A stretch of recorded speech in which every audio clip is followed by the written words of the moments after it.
Picture yourself flipping through a reel of classic 1950s movie stars. Perhaps you imagine Marilyn Monroe styled to perfection in a figure-hugging gown that shimmers under the lights. Or maybe Doris Day flits through your mind, wholesome and all-American, her sunny voice on the radio. You might conjure up images of Audrey Hepburn's gentle poise or Grace Kelly's poised elegance. Those stars evoke polished glamour, perfect hairdos, and immaculate gowns. Now imagine someone radically different, someone with unkempt hair, unapologetic wrinkles beneath her eyes, and an intensity so real it seems to explode off the screen. That someone was Anna Magnani, an actress described as volcanic, forceful, high voltage, and determined to ignore the proper bounds of Hollywood stardom. She broke the mold by rejecting what was considered feminine refinement at the time, bringing a vivid, raw realism that enthralled viewers looking for something beyond the polished illusions that Hollywood had so carefully crafted.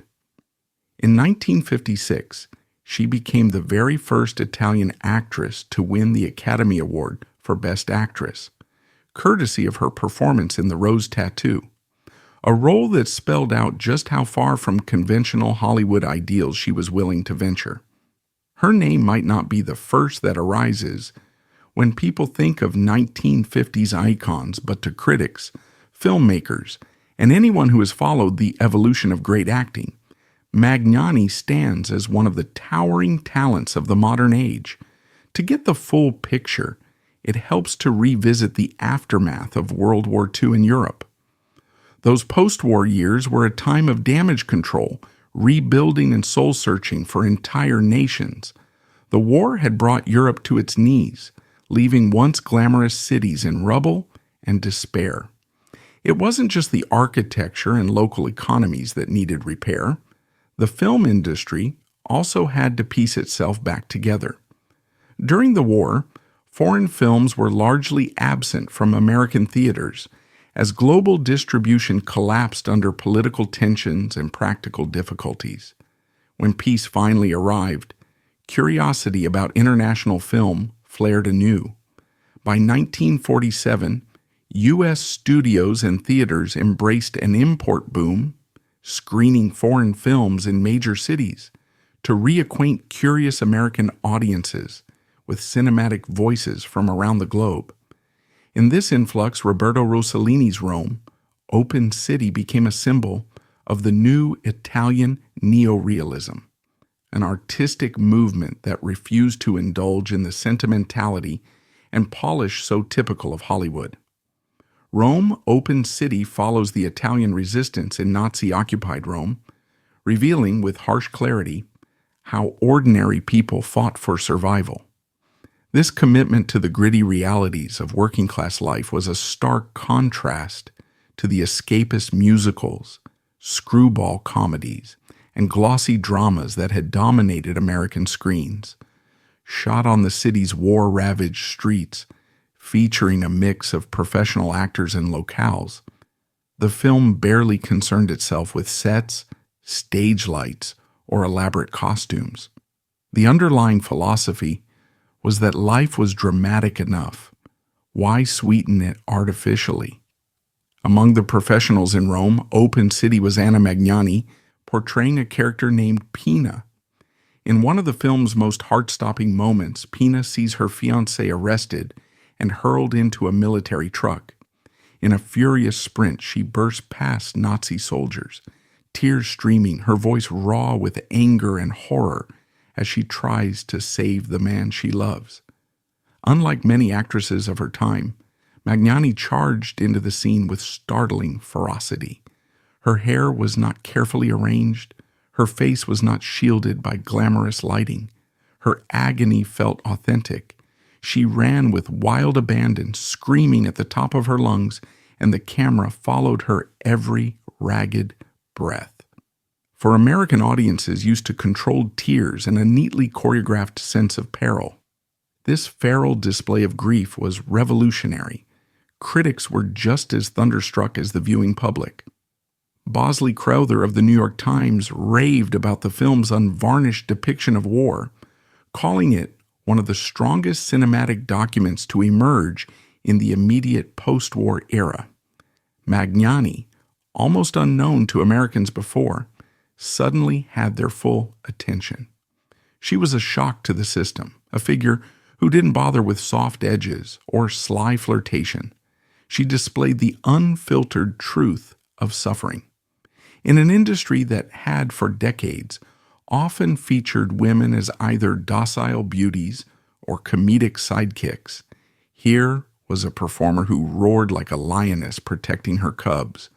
Though Magnani had gained modest acclaim in Italy prior to this, thanks to roles on stage and on screen as tough, wisecracking heroines, she was barely on the American radar.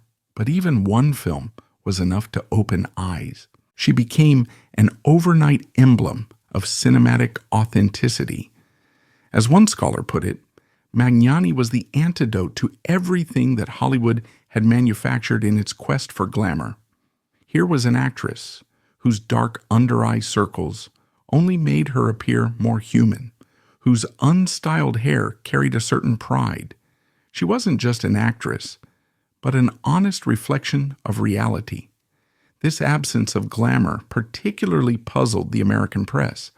Articles critiqued her physical appearance in unsparing terms, calling attention to her short, sturdy figure, her hair that looked like it hadn't seen a comb in days, her irregularly cut face, and her large teeth. They found her deeply un-Hollywood in her looks and habits. Yet for all that these commentary pieces mocked her aesthetics, they couldn't help adding that audiences were absolutely hooked on her. No amount of hair product or jewelry could replicate the dynamic presence Magnani brought to the screen. Viewers found her relatable in a way that perfect starlets never quite were. It was like watching an everyday neighbor ignite under bright lights. This unapologetic realness made her irresistible to a public ready for something beyond sweet illusions. Hollywood had long worshipped its remote goddesses. Think of Greta Garbo, an icon so famously elusive that she barely seemed human. Magnani flipped that formula, looking more like a local shopkeeper than a muse on a marble pedestal. Her style wasn't about gliding gracefully. She stomped, she flailed, and her voice might crack in the heat of anger. In a period when leading ladies were meant to embody refinement, she insisted on spontaneity. She often improvised her dialogue, inserting everyday phrases that she thought her characters might use. She moved around her sets like she lived in them, not like they were stage-managed illusions. The effect was mesmerizingly intimate and immediate, especially when compared to some of her American contemporaries, who never let an unguarded moment slip. Critics marveled at how she could inhabit her roles so fully that it felt like the rest of the screen simply bowed to her raw energy. They labeled her a force of nature, like a storm, a tigress, or an earthquake. They described her as earthy, which back then often carried associations with the maternal or the working class. But even that underscored her appeal. She was an on-screen mother or laborer one could actually believe in, not a dainty woman in high heels trying to play house. As more of her Italian films arrived in the States, like The Miracle or later Bellissima, her reputation soared.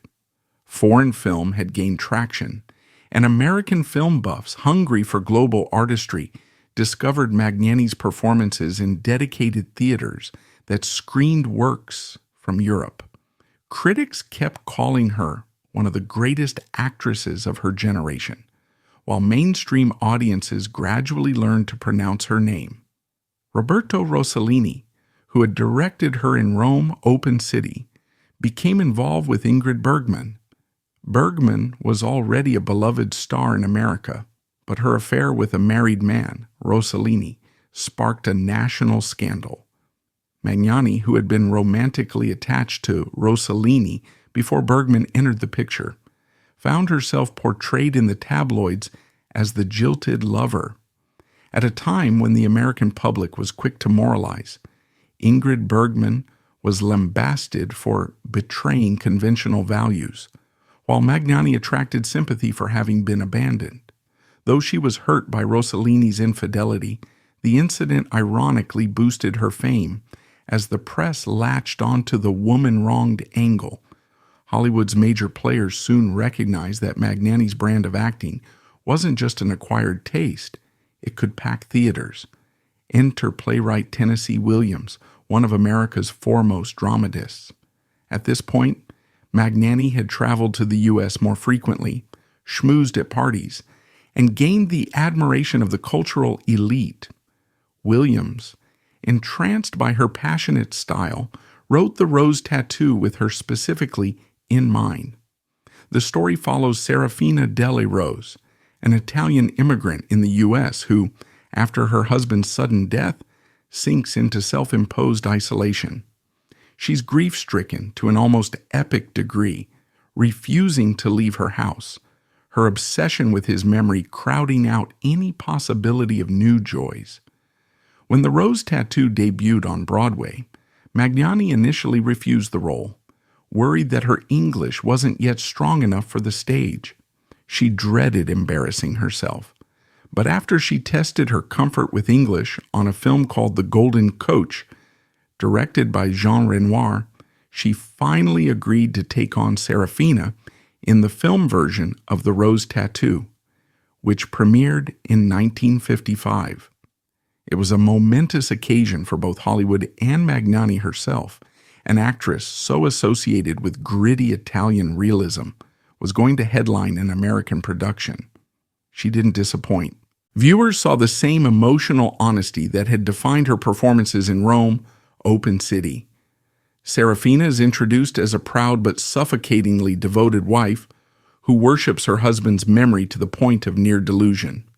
When she learns of his fate, the camera lingers on her shell-shocked expression and trembling hands. It's not a glamorous display of tears.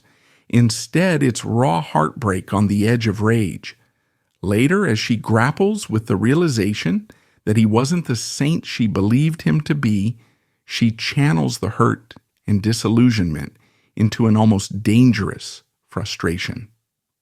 Burt Lancaster, playing a younger, more naive man who tries to penetrate her fortress of sorrow, often finds himself the object of her searing gaze.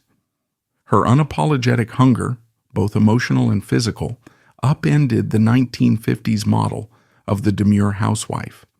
She was sexual without shame, a concept that made studio censors cautious.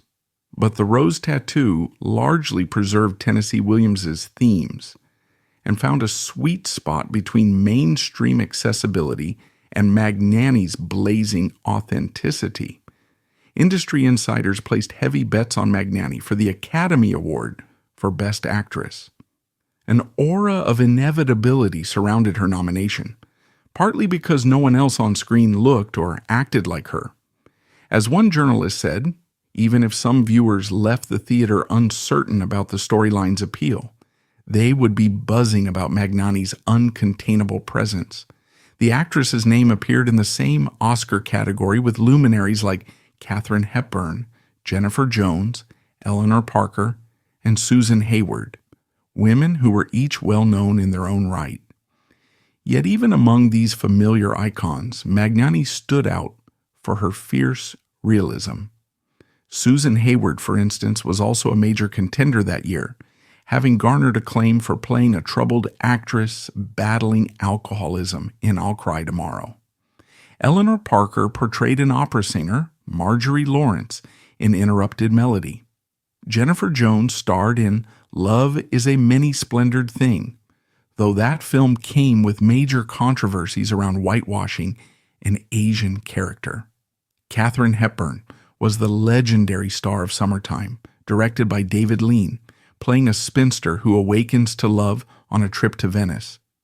But Magnani's performance eclipsed them. On Oscar night, she chose not to attend, doubting her chances of winning in a race that included such well-established figures. When her name was announced, her co-star Marisa Pavan stepped up to accept the award on her behalf. This moment was groundbreaking, the first Italian to win Best Actress, achieving a recognition that many had assumed would automatically go to a more typical Hollywood darling. The rose tattoo suddenly became a must-see for anyone who hadn't yet encountered her. Ticket sales soared as audiences rushed to witness the explosive performance that wrested the trophy away from Hollywood favorites. Yet, for all her triumph, Magnani's presence in Hollywood features proved ephemeral.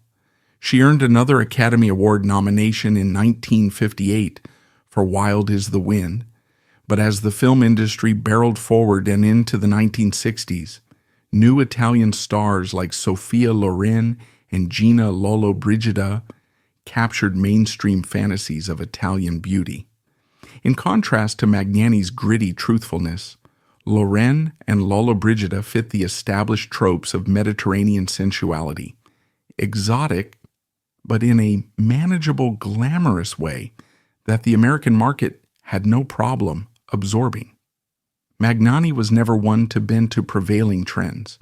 She could have tried to soften her image, lose herself in contrived roles, or hide behind makeup, but that wasn't how she operated. She was real, and that realness was a double-edged sword. Audiences in search of escapist fantasies might have preferred typical starlets, but those who craved authenticity knew that Magnani offered something genuine. Her style was indeed an extension of the Italian neorealist movement that had shaped her artistic development. She was the face, quite literally, of that cinematic wave, where working-class life, emotional vulnerability, and social commentary took precedence over polished illusions. Her unapologetic approach complicated standard Hollywood definitions of a star. American cinema had rarely encountered an actress who looked and acted so free from the manufactured packaging typically used to market women. She exuded a brand of intensity that forced viewers to question the illusions served up by conventional romantic dramas or musicals. Her mere presence made them wonder if their understanding of good acting should be broadened, or if they'd been settling for superficial performances all along. Even today, in an industry that has gone through countless evolutions, Magnani would remain an anomaly. Contemporary cinema may allow for a range of character looks, and certain indie productions prize naturalistic performances, but the mainstream still tends to place heavy emphasis on beauty and carefully curated images, especially for women. Magnani's proud refusal to glam up or fix her perceived imperfections might be considered radical even now.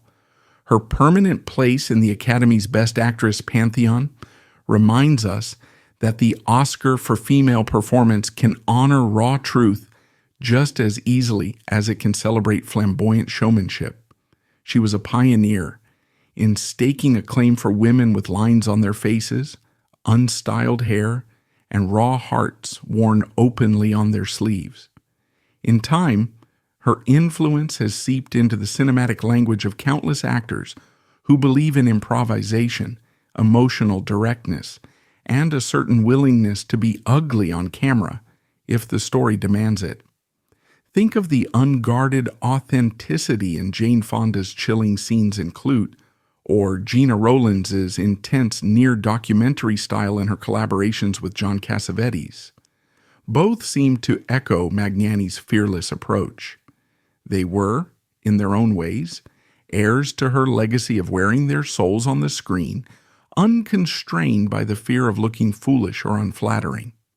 If you're stepping into Magnani's filmography for the first time, be prepared for a jolt.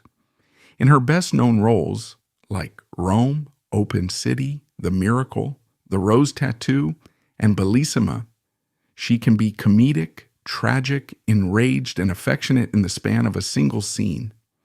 You might find yourself laughing at some small domestic exchange she improvises, only to be floored by her tears in the next instant, You'll see a woman who could deliver a monologue about heartbreak without ever missing the rawness that made it real.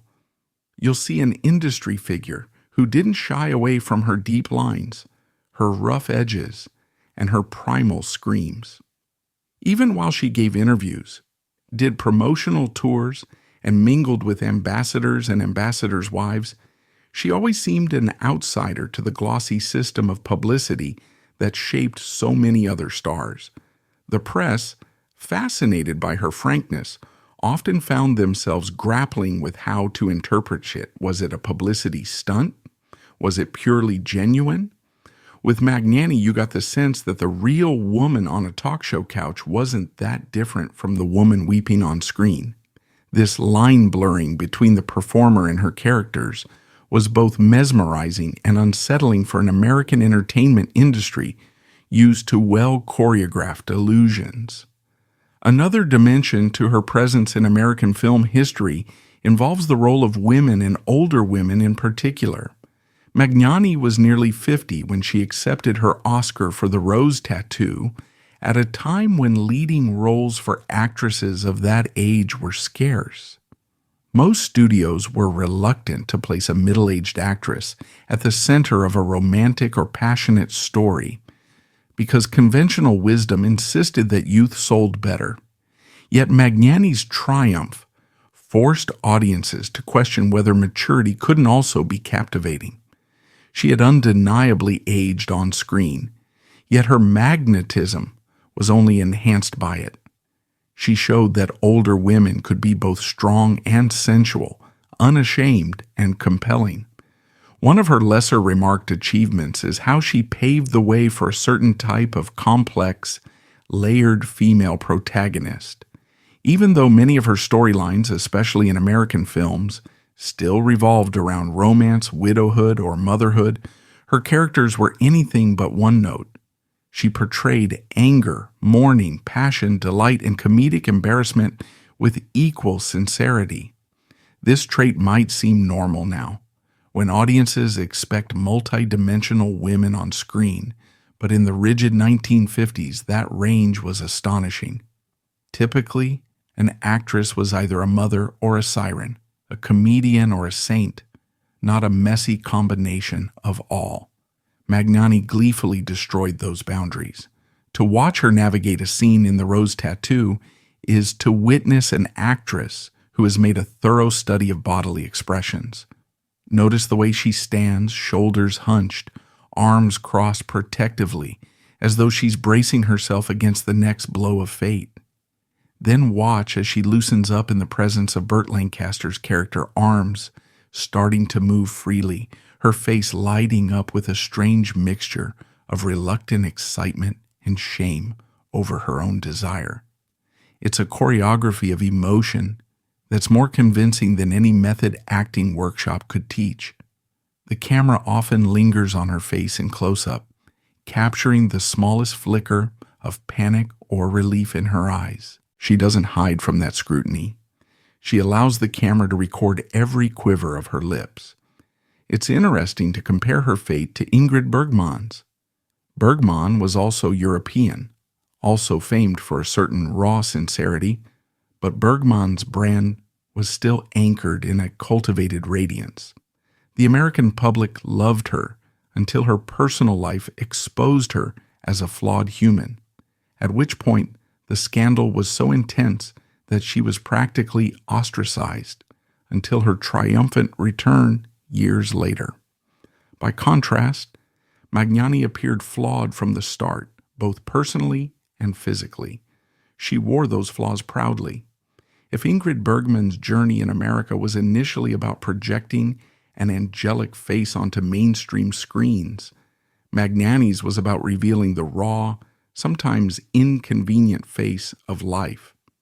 After all these years, it can be illuminating to revisit her major works and see how they hold up. Rome, Open City, still stings with authenticity. The Miracle features her in one of her most polarizing roles, so much so that it triggered furious debates over censorship. Bellissima shines a satirical spotlight on the Italian film industry's search for child stars, and the rose tattoo stands as a singular artifact of what happens when a fierce spirit meets a writer, Tennessee Williams, who wants to stoke that flame. Wild is the Wind, though less famous, is also worth exploring to see how her gifts continued to evolve as she tried on a slightly different persona. In an age where social media filters can smooth out any wrinkle, and where celebrities often stress physical perfection to connect with fans, Magnani's refusal to apologize for her very human presence reads like a bold manifesto. She was an actress who said, "This is who I am," and demanded that we watch her. She was intense, passionate, tender, sarcastic, occasionally awkward, and always electrifying. She experienced heartbreak in her personal life, Rossellini's betrayal, the constant jabs about her looks, and yet she didn't retreat into self-pity or hide behind an aloof public persona. Every blow she took seemed to transform into a spark that ignited her next performance.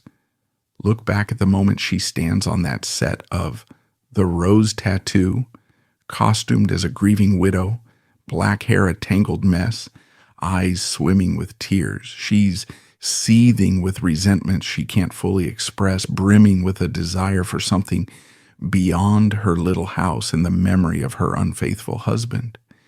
Here is a woman shaped by love but no longer content to remain in its shadow. Burt Lancaster's attempts at winning her over feel almost comedic because she roars at him for being too brash, too young, too everything that annoys her. Yet her attraction is obvious, and as she edges toward the possibility of new love, her fury subsides into something fragile and hungry. Hollywood is often an expert in illusions, spinning tales of romance and redemption with flawless sets and meticulously choreographed lighting. Magnani's key insight was that the audience can sense when an actor is holding back. She never held back.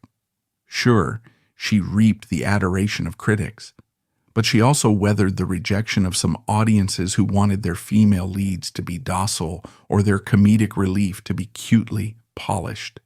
She got under people's skin.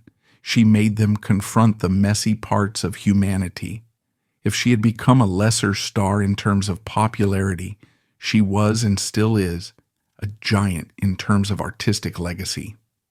In the final analysis, Anna Magnani remains an icon for anyone who has ever felt too flawed to stand under a spotlight.